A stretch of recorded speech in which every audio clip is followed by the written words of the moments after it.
Hello and welcome to TouchStones from Dude Is This Thing On. I'm Tyler Daswick, and joining me as always, my co-host and our producer, Emilio Cariotti. Hey everybody.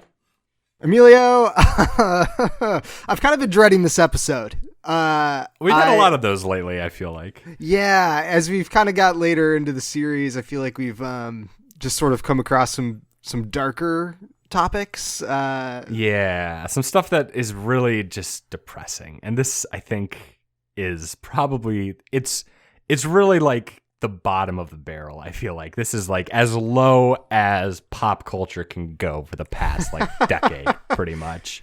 Yeah.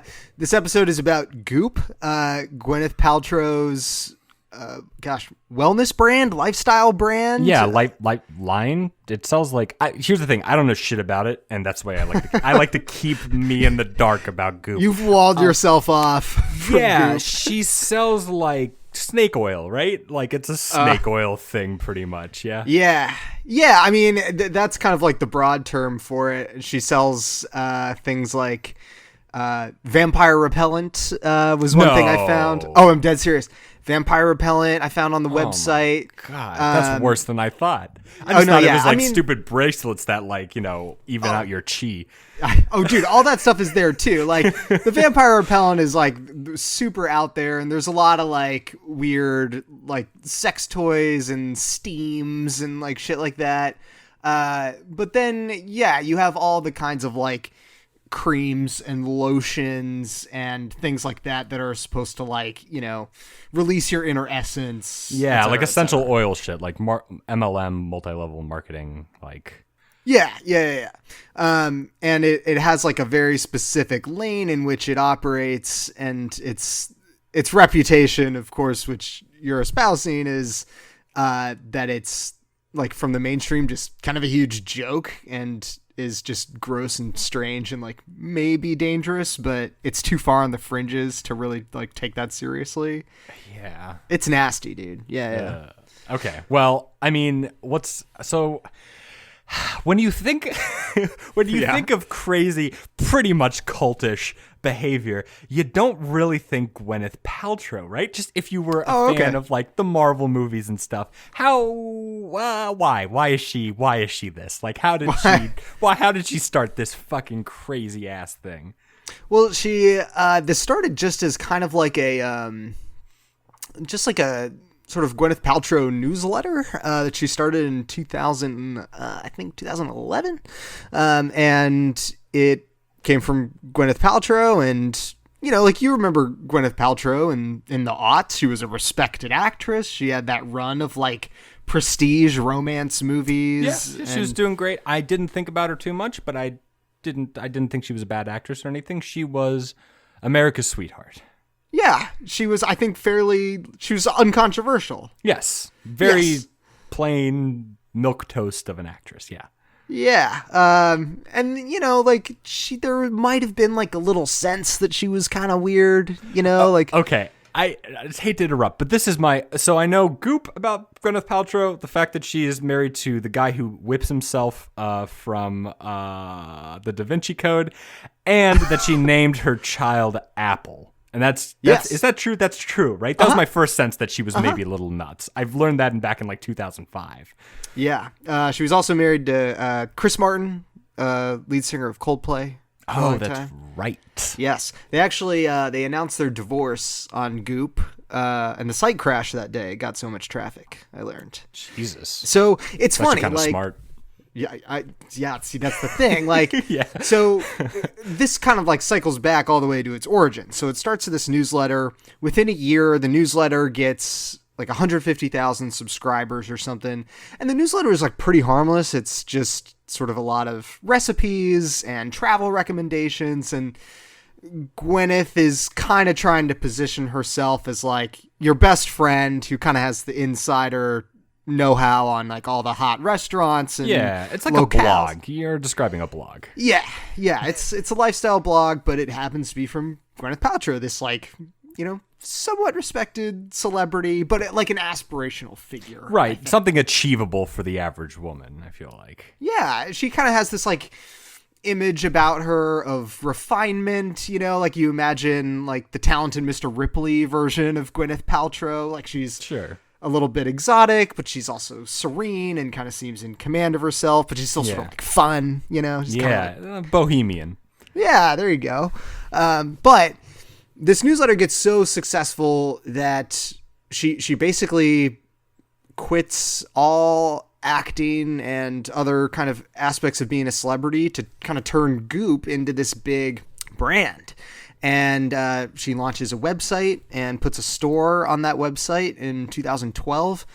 And within a year, they're making millions of dollars on original products. And this is where we kind of start to see the creams, the lotions, the steams, the toys, like the kind of like iffy health, and eventually where we'll get like the quote unquote wellness stuff. Right. So, I mean, is she's selling like her own, like she is creating this stuff and putting it on a store. It's not like she's selling like a third party's dildo or something. This is like Gwyneth Paltrow's recommended vibrator and cream. Yeah. It's like, they're like Goop vibrators, Goop creams, Goop supplements. All in one place. Yeah. The store has like a fashion vertical. There's of course like the health supplements, like pills or herbal kind of essences or whatever. There's that.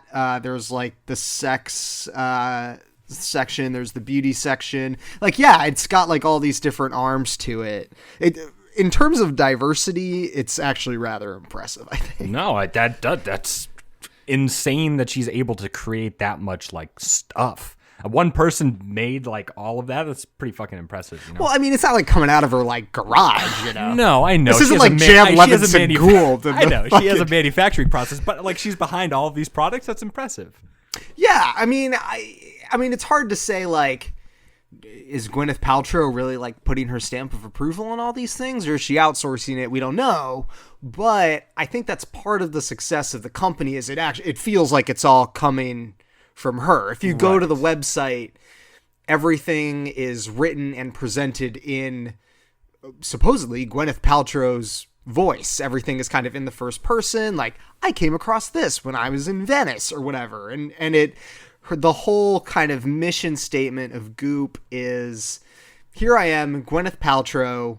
I can be your friend. I can be your guru. You can trust me.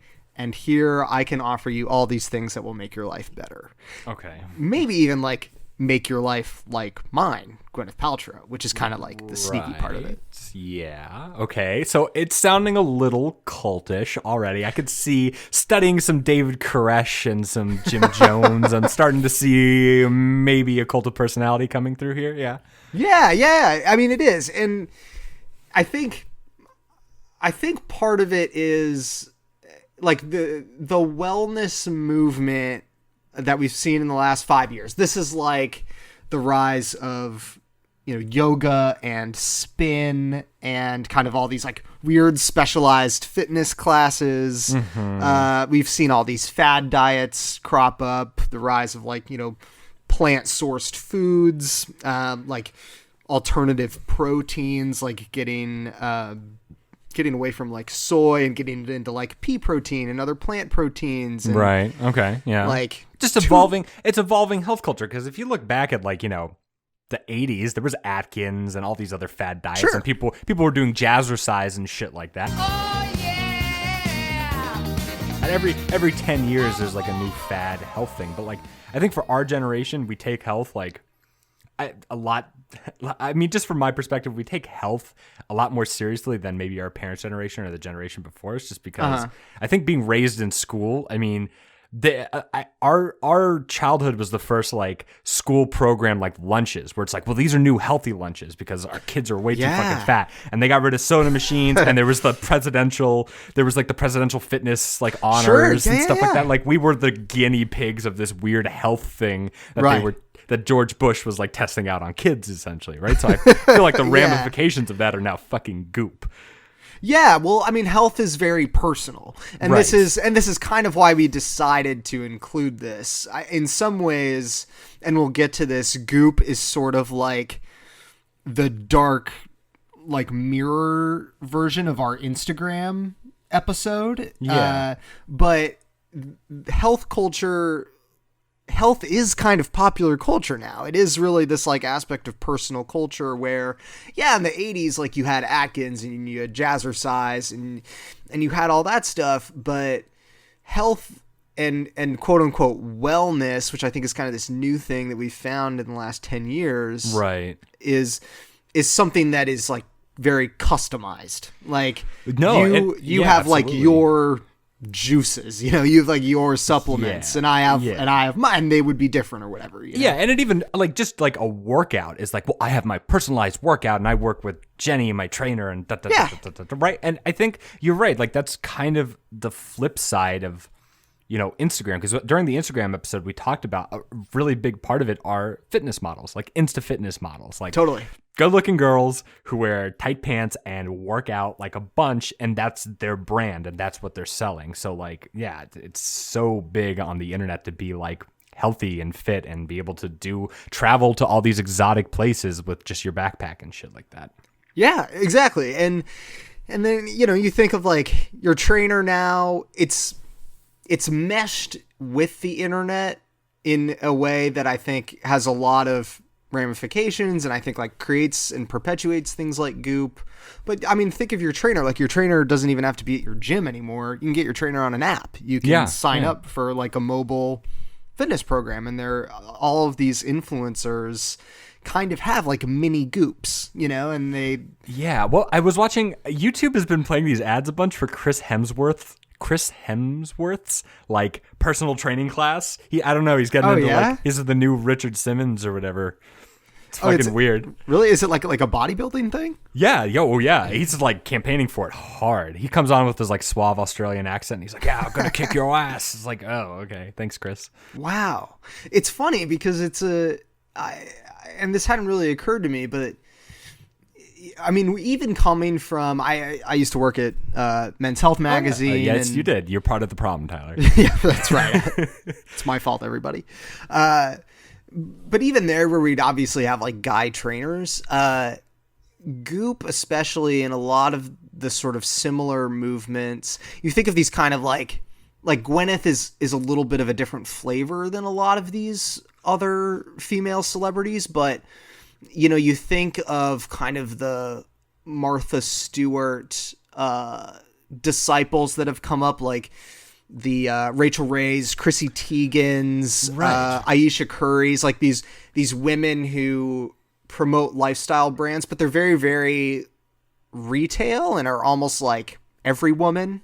Like Chrissy Teigen has like a line in Target. Right, and Rachel Ray has like a line of pet food and PetSmart, right? Like it's... Yeah, like they're very marketed. Well, Gwyneth Paltrow, I guess, is sort of like she's the cool friend. Like you have all these other like drones, but she's the queen bee. She's got the inside scoop on like what's cool in Venice. But like, how does that go from that to, hey, here's vampire cream, and everybody is just okay with it? Like people who are already into Gwyneth Paltrow and into Goop, like. Was there a drop off in interest when she was like, and then vampire cream? Like, what was that transition? Oh, that's interesting. No, there was no drop off. And I think it's because... Fucking weird. See, that's a cult. You're describing cultish behavior. Right. Well, I think that's a major symptom of Goop secluding itself to the internet. Gwyneth is really, really careful not to go like into stores with this. There have been like Goop pop-ups, and like the way like a lot of kind of random like Supreme style places will like but that keeps the exclusivity. Like that kind of feel like the mystique of it is what gives it so much like credibility in a way. Yes. It's funny, like this was kind of where the article went from being sort of an interesting exploration of health as personal culture, wellness as personal culture, to, well, hang on, this website and this brand is peddling a lot of like just straight up like bad shit. How is this possible, and how can it be so popular? Like, here's the crazy memorable number. Goop is now valued at $250 million. Jesus Christ. It's insane. And so like it's not going anywhere. It's growing extensively. They have a Netflix deal. They have a super popular podcast. They've tried magazines. Their website and retail arms grow bigger and bigger. It's not going anywhere. And that's even amid all of these controversies. And so you ask, okay, look, well, how is that possible? I think it's possible because the internet allows room for credibility away from traditional channels. So you don't, on the Case internet. In point. Yeah. Right. It's this idea that in a funny way, because you can sort of tailor your sort of health needs to whatever you think is important or whatever you think is necessary for you, you can kind of go around traditional medical science or traditional treatments or traditional, nutrition, whatever. Yeah. Someone who comes to mind, Alex Jones, like his big thing was hawking bullshit like creatine powders on his crazy ass like fringe talk show. And it's same thing. It's like you have this avenue where nobody is watching except the people who really want to watch. And those people will fucking believe anything you tell them. Like case in point, InfoWars. Like they'll believe fucking anything. They'll believe that the school shooting in Connecticut is all character actors, right? And they'll eat that shit up. Like, and everybody else who doesn't want to watch it, you can just tune out and go to your specific channels that you want to watch. I think that's the same thing with Goop. Like the only people who are really into Goop are people who are already really fucking into Goop. So you already have that hook, line, sinker, It's kind of like smokers. They already have their base and they know that base isn't going to go anywhere until they get cancer and die.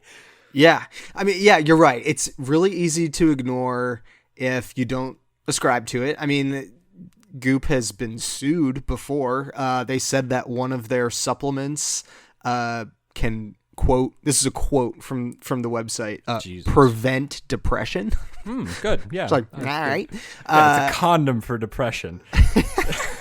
Yes. Fucking stupid. Yeah. And so they got in trouble for that. They were fined, I think, 5 figures. And Gwyneth went on a couple talk shows and said, we didn't know. We thought we were just, putting forth a new idea, making a suggestion. The Dr. Oz defense. Yeah. Right, exactly. And they kind of got slapped on the wrist and everyone sort of pointed and was like, yeah, that place is really kooky.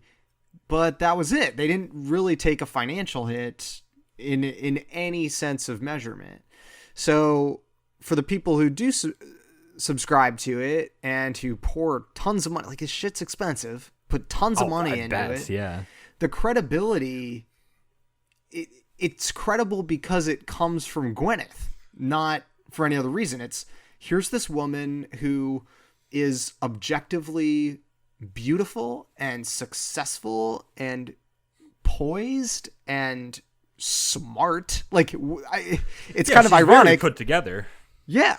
Like it's ironic because kind of the thrust of this episode is look at how this crazy thing has survived on the internet and now embodies this insane wellness movement, but incredibly intelligent, as you say, like put together. She is the ideal 2019 woman for a lot of people. So as soon as she says, I support this, I do this, I use this, it's, oh, well, I can do that too. And then I can have what she has. And isn't that Instagram, right? Like, isn't Instagram just scrolling through people's lives and wanting what they want? Like, yeah. I mean, well, that's fucking society now. Like, that's what scares me. That's honestly, it keeps me the fuck up at night. Like, that's where we're headed. And it seems like we're going deeper and deeper down that hole. And the people shouting and screaming like, yo, something's wrong. Like, this house is on fire. We need to get out of here, Right.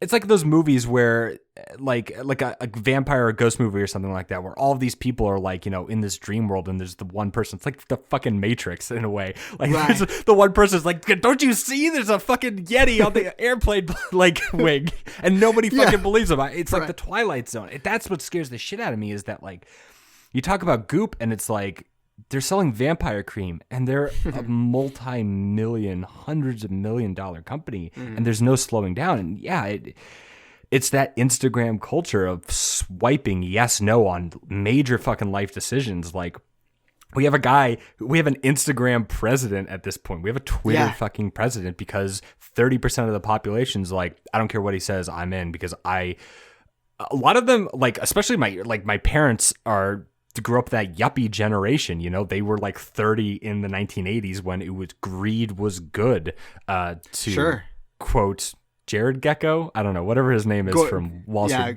Michael Douglas, Gordon Gecko. Yeah, Gordon Gecko. Greed is good. And so even though my dad is near retirement and he did well for himself, he's a wealthy guy, he'll never be a multi-billionaire, but for some reason he still aspires. He's like, well, one day, maybe I'll be as powerful as Trump is or something like that. And that's like the draw. And it seems like that's the same thing here. It's like, well, you know, if I use all these products and I get the vampire cream and I jerk off with this dildo and I'll be fucking Gwyneth Paltrow. Yeah, it's funny. I'm actually glad you brought up Trump. When I was doing the research, the essay. That's a few words that have never been said before in a sentence. Because the writing actually like took me here. Something that a weird connection I found between Goop and the president. It's weird. Is. And I wonder how extensive this is, because when I wrote it out, I was like, oh wow, this feels like something even bigger than this. I think it's really interesting that in both cases, Trump and Gwyneth Paltrow both have credibility because they aren't accredited by traditional institutions that would give credibility. Yeah, so, outsiders. Right. So like Trump was a credible Republican candidate because he was not of the Republican Party. And that was a huge source of momentum in his campaign, is he was going to drain the swamp, right? I can trust this guy because all those things that supposedly make politicians accountable and trustworthy, he's none of those things. Yeah. And like that weirdly like made people confident in him. Well, that's because, like, not to cut you off, but because people lost, in a way, like kind of a Nixon era. If you go back to like Nixon and Watergate, and then immediately after Watergate, the nation was like, fuck, man, we just don't trust like the institutions of the United States anymore. We were kind of going through that for some reason. Maybe it was because of the whole Edward Snowden thing. We went through this like flash pan. Oh, these people can't be trusted. They really are scanning our brains. We should get those tinfoil. It was like tinfoil hat time. And so Trump came in and his pitch was, I'm not like the other guys. And I think you're going to say this. I don't mean to presume, but Gwyneth Paltrow is stepping in at this weird time. Like similarly with politics, there's this weird health thing that's going on where people just don't trust doctors anymore. Doctors are idiots. Yes. All the information's on WebMD, so you can just fucking look it up there. And doctors are idiots. And I'm not going to vaccinate my kids because I don't believe in vaccinations. Like that. And then Gwyneth Paltrow goes, yeah, I'm not like the other girls. This is the stuff that I use to stay healthy and wealthy, and it has nothing to do with the fact that I'm like a multimillionaire. Right, that I can afford, whatever treatments I need. Whatever, to be carried from room to room so you don't strain your muscles out. Yeah, if you go to Goop's website, it's kind of disturbing. They kind of brag about being outside of, kind of traditional scientific lanes. They are proud that they eschew traditional science and traditional medicine and traditional health. Just like Trump is very proud that he can say whatever the fuck he wants because he's not like the other guys. Right. And for whatever reason, that gives Goop a lot of credibility for the people who really believe in it, which is apparently a rather substantial amount of people. I don't really know what it is about the health world, the health industry, however you kind of encapsulate it, that makes it untrustworthy. I guess, it's proven and studies have shown time and again, fad diets don't work, that at the end of the day, like real nutrition comes down to, this guy, Michael Pollan, has these 7 words, that's eat food, mostly plants, not too much. And like, that's all it takes to be healthy. Yeah. But people have been searching for kind of like a get thin quick plan for decades and decades. I know, like I said, it was Atkins, and then it was Mary Kay, and then it was Jenny Craig, and then it was blah, blah, blah, blah, Weight blah. Watchers. Weight Watchers, yeah.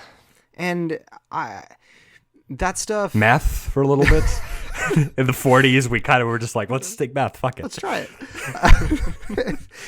it. But all this stuff except meth doesn't work. And I mean, meth actually does work, but there are some serious fucking side effects. Meth works like a charm. You want to lose weight, do meth. Yeah, it falls off of you. Yeah. but all this stuff, any reliable nutritional science will tell you doesn't work. And I think especially now when you have something like Instagram, when you have like social media in general, showing you people who are skinnier than you, stronger than you, more beautiful than you, wealthier than you, it feels like you constantly have to be fixing yourself, and you constantly have to be a little bit better, and you could always look a little bit better or eat a little healthier. And if you want to be like Gwyneth Paltrow, it just takes, a little financial investment in her brand. It takes buying a couple different things. And I think that's something that, probably won't ever go away. No, that's the thing. I think it's something that's always been there. They just are capitalizing on it way more because, like you said, it's always front and center. Oh, I need to be thinner. I need to be more beautiful. I need to run faster, throw football better, fuck more girls. Like, right. That shit is up front and center. And in a way, honestly, just like food, a little bit's not a bad thing. Right. Because we could, sure, you want to fix yourself up? Go for it. Like, I'm not going to say don't fix yourself up, but in a way, you kind of have to be realistic, like, about what's achievable to the basic human, because these people, like, on Instagram, like the really famous ones, the 1%ers, these celebrities that are hawking their shit on their website, they live in, like, a different fucking universe. Like, they're barely human. Like, most celebrities are probably, like, unregisterable on like a human interaction scale. I honestly believe that. Everything about a celebrity, like, they wake up, the studio owns them. Like, the studio still owns people. It's like it's the 1950s. If you've ever saw that Coen brother movie, Hail Caesar. It literally is still like that. It's just a lot more contracts and legality to it. And like it's okay to want that a little bit, but like dessert, you can't just shovel down nothing but ice cream because it's going to fucking kill you. And you just keep, this is the ice cream of life, is entertainment. You're only supposed to be entertained for so many hours out of the day, and then you have to go and do other shit. You can't just sit around being entertained all the time. I think we're in this weird limbo because media can be accessed literally anywhere. I can watch TV while taking a shit. Like, it's an incredible time we live in. Right. But that's not good. Like, I really probably shouldn't be able to do that. And the ramifications are, like, my parents, their idea of achievement is be as wealthy and powerful as possible and damn the consequences. And the consequences are leadership in any sense, either in your family, in your church, in whatever, local to all the way to the president, leadership, people who are role models who can control what we do in our lives, that don't have best intentions for us. They're just trying to sell us something. And the more we buy it, the more powerful they become. It's fucking scary. Yeah, I think that what the internet has done, and we're gonna kind of end on this like dark note, but it's not a happy one. It's not a happy one.